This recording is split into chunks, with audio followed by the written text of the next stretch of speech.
Well, joining me now is California Congressman Ted Lieu, a Democratic member of the House Judiciary and Foreign Affairs Committees, and our good friend here. Welcome, sir. What are your thoughts on that interview you just heard with that Capitol riot suspect? Thank you, Alex, for your question. I'm pleased that prosecutors are, in fact, prosecuting Landon Copeland. You can't just attack the Capitol and assault police officers. Those are crimes. And in America, we value the rule of law.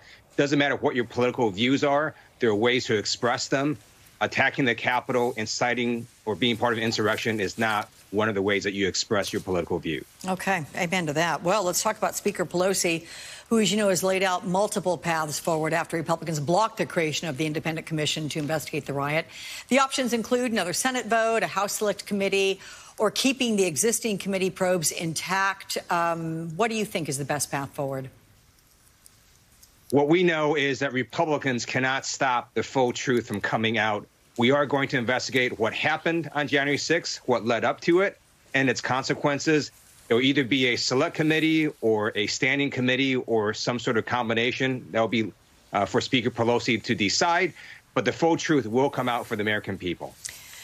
Okay, I want to turn to what happened on Friday. Former White House counsel Don Mcgann's closed testimony to the House Judiciary Committee. You serve on that committee. I do know you were not in the room for that interview. But is there anything that you can tell us about it as we await the transcript to be released? I believe that's happening sometime this week, right? The expectation is that it will happen sometime this week. It was largely a staff-driven interview. I was briefed by staff after the interview, and it's very clear that Don Mcgann repeatedly said that the former president did not listen to his advice. We're going to wait to see what the transcript shows, but I hope the Department of Justice takes a good look at it to see if the former president engaged in any acts that violated obstruction of justice or other laws.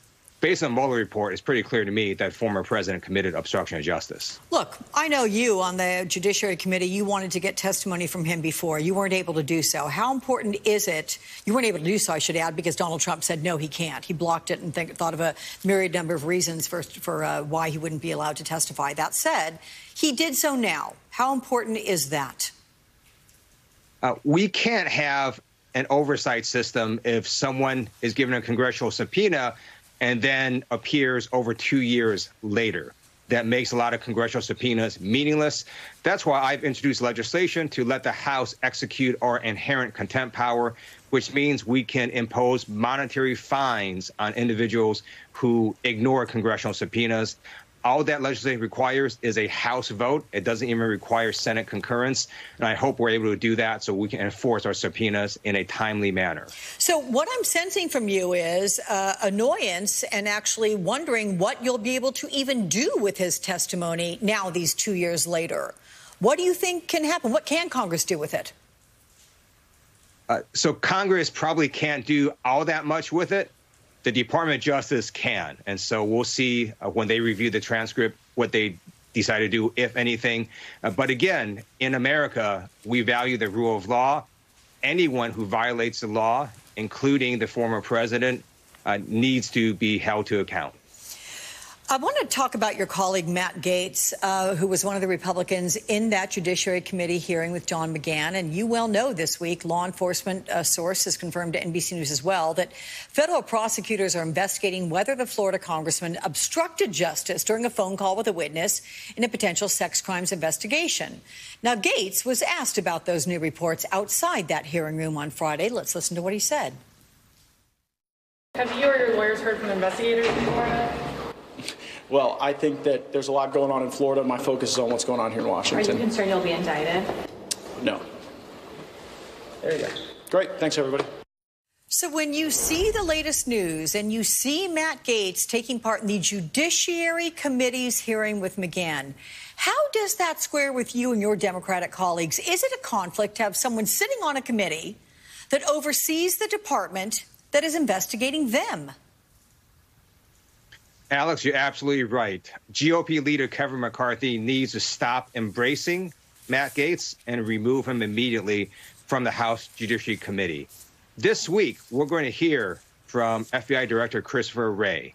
The FBI is investigating Matt Gaetz for alleged sex crimes with a minor, as well as obstruction of justice and other serious crimes.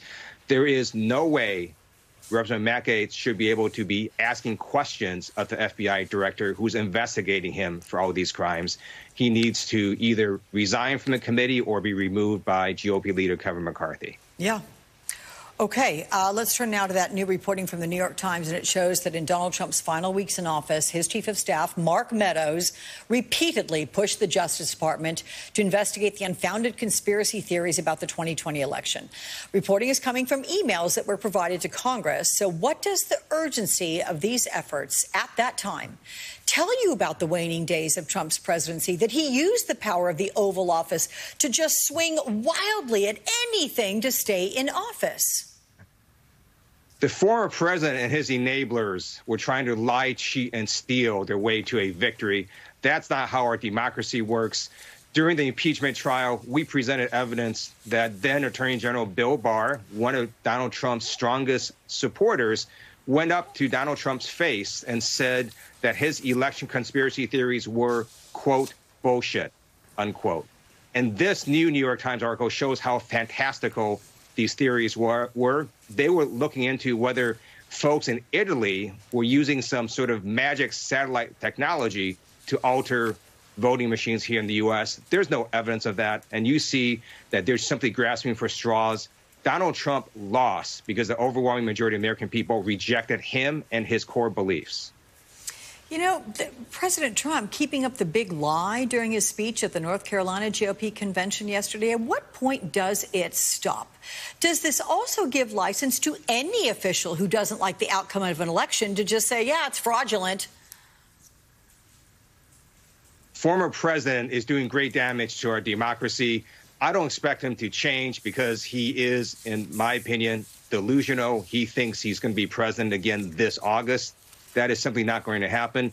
What shocks me are the Republican elected officials who know better, most of whom are not delusional. And again, this is something that we're watching in real time, which is the radicalization of the Republican base. It is very disappointing to watch a major political party go off the deep end like this. Let me just ask you on a personal note, because I know you. You do not suffer fools gladly. What is it like to work intimately with people, you know, passing them in hallways, sitting with them on committees that you know espouse to this Trumpian ideology? How difficult is it for you to do that effectively, to work with them effectively? It makes me angry, but you learn to smile a lot. And so you have to deal with the Republicans because they are part of the House of Representatives as well as the U.S. Senate. But many of them I know that they know better. And it's greatly disappointing that they're out there spewing the big lie. And it's such a stupid lie, right? They can't even identify who stole the election. The former president's attorney said it was Hugo Chavez. Newsmax has said that it was Dominion voting machines. By the way, Hugo Chavez has been dead for many years, and Dominion voting machines is going to make a lot of money settling lawsuits with Newsmax and other outlets.